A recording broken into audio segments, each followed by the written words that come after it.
Hi, this is the Walt Jacobson. You're watching Neural Body Connection. So we'll be looking at juggling and seeing the amazing effects it has on the brain as well as the body. Today, so stay tuned, it's going to be a cool video to learn and maybe not another skill set to put in your repertoire. Now the science behind this whole thing is quite interesting, because what you would see is that you have to form a cycle and a frequency, and its synchronicity is absolutely important. There's been a lot of studies on juggling because it's such a scientific thing, and it's almost unnatural for a human to be able to do this, because it means that you have to be synchronized 100% to get the pattern not to crash. We'll be looking at how to do that without making it crash. In order for juggling to work, the next ball has to be thrown when the first ball is at the zenith of the cycle. So for example, one ball gets thrown here when it's at its zenith, which means a further extension. That's when you throw the next ball, and then you can even add a third ball, fourth ball, fifth ball, which just means you have to go faster and higher to get all the balls into the system. Zenith just means the top part where the ball can't go any further. It's basically standing still and then comes down. Shannon's theorem states relations that must exist among the times that the hands are empty or full and the time each ball spends in the air. In other words, increasing the number of balls leaves less room to vary the speed of the juggle.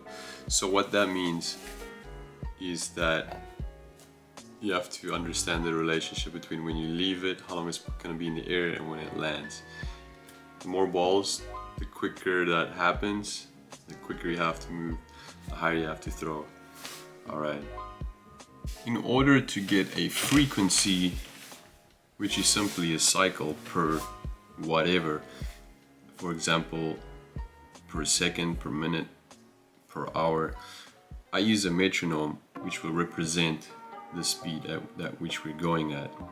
So if we're going at 120 beats per minute, 1, 2, 3, 4, 1, 2, 3, 4, then we'll be throwing 120 balls in 1 minute.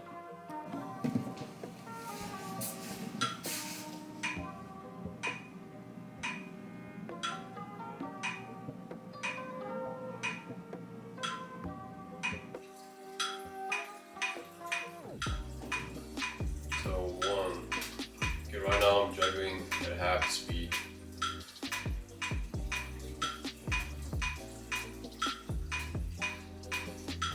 Now exactly full speed. Here we go. So now I'm throwing one ball in the air.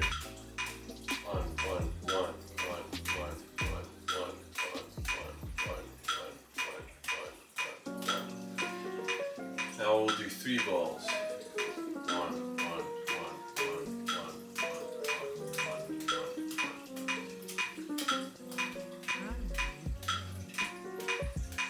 now I'm juggling at 120 beats per minute, or 120 throws per minute.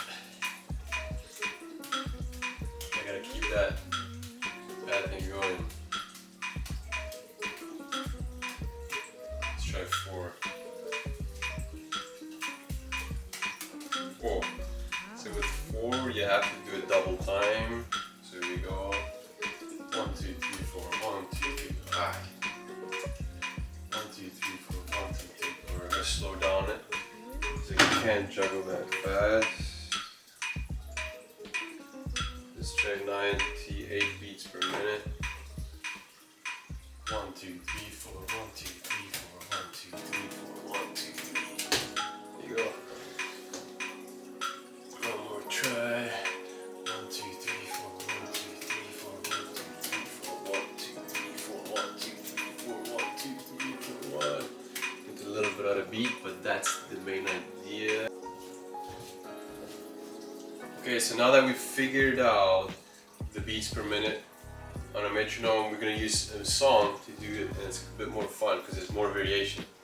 So the next song is about 122 beats per minute, and let's do this.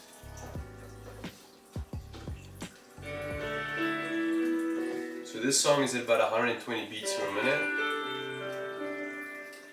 You can hear that beat.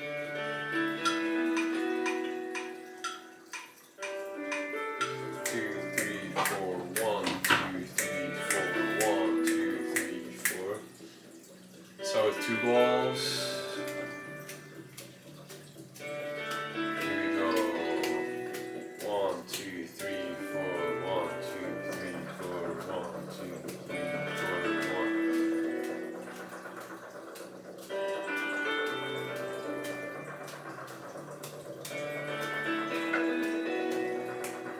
Pretty balls.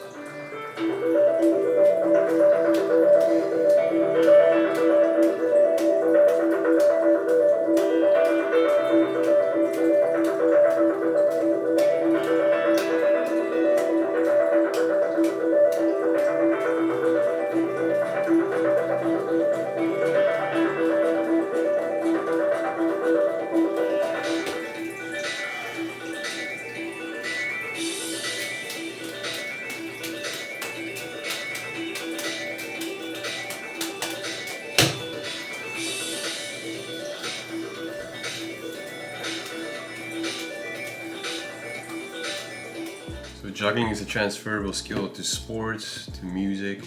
It can help you do faster reactions, be more coordinated. It helped me personally in how to play piano better.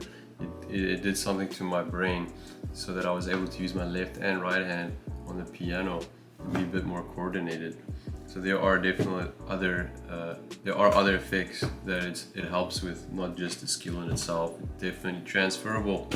And it's a cool brain-body connection that you can establish and learn from and learn with to learn other things as well.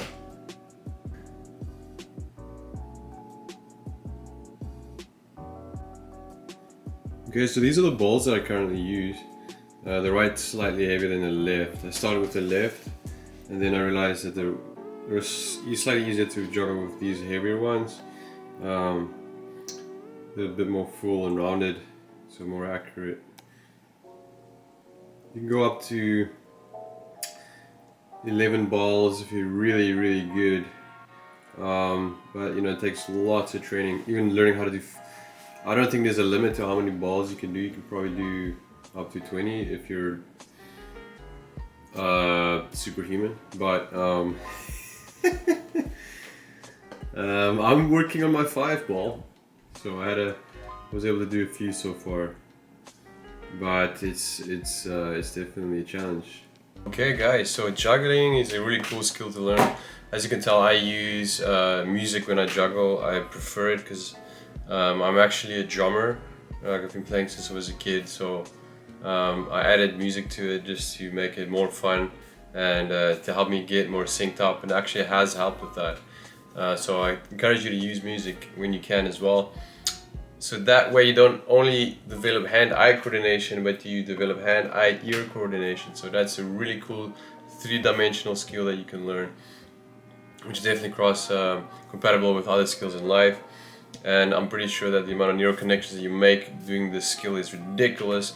It makes you a lot smarter and probably more intelligent in general to be able to do something like this, just like many other skills that you can learn to increase your gray matter a little bit, right? So check out juggling. It's a really cool skill. I hope this video was encouraging to you guys, and see you next time.